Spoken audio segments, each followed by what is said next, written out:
Hello family, welcome back to my channel. Today I'm back with another update from NMC.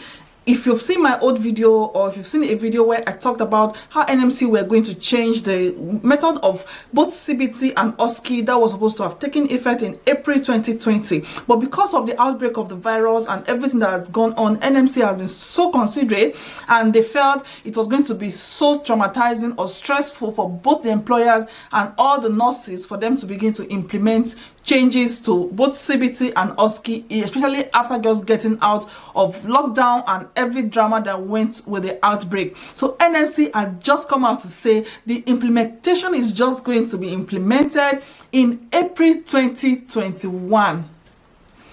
I'm as excited as, I don't know, I'm not taking any of the exams, but I just feel so happy for you. I feel so happy for the new nurses that are trying to come, because you know the changes to both of these exams may not mean anything to a lot of people, but to those who are trying to get into the UK, there's this fear of we don't know what to expect. And people have even asked me, is this going to affect the score? Will it make them fail and the rest of it? So now you don't need to worry about the changes. If you're taking your exam from now until the April of 2021, and if you're taking your exam after April 21, at least there's room for a lot of practice, there's room for improvement, and there's room for you to understand how the process is going to work before then. And of course, there's going to be a lot of study material to help you go through the process.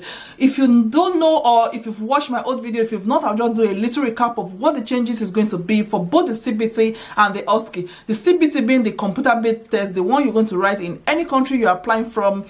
Most of the countries that have got it is a computer-based exam, and it's said to be divided into two. Initially, we have just one part of CBT, which is just the theory. It is multiple question, but now it is going to be split into two, and one part of it is going to assess numeracy. That part is now going to be the theory. If you don't know about this, go and check my other video, because it's just a part two of what that part one was. So the first one is numeracy, and the second part is going to be the theory. Why? Initially, we have 4 API sections. API being assessment, planning, implementation, and evaluation, where you have all your patients you have to assess from one station to the other. If you've done midwifery, you understand what OSCE is. That's just like stationing from one place to the other. Now the API part is still going to remain, and usually we used to have 6 stations, which is the APIE, assessment, planning, implementation, evaluation, and 2 skill stations where you have to do one of the numerous practice of catheterization,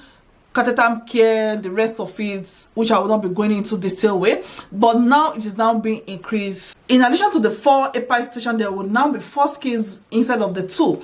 The 2 will remain those practical ones we used to have, and now there will be additional 2 stations, one that will check candidate value and behavior, and the other is going to assess evidence-based practice. If you want to have more detail about this, go and check out my old videos or other people who have talked about this. So it is just a good news to say you don't need to worry about the changes until April 2021. If you like my content, please like, subscribe, comment down below, and let me know how this has affected you. Is it positively, or are you happy? What do you think about the postponement? And I really think UK and NMC, they are really doing a very good job in putting us into consideration. Watch out for my next video, which is going to be about the question and answer. The question you've asked me on my channel, on my post. I'm going to be answering them in my next video. And until then, I'll see you again in my next video. Bye.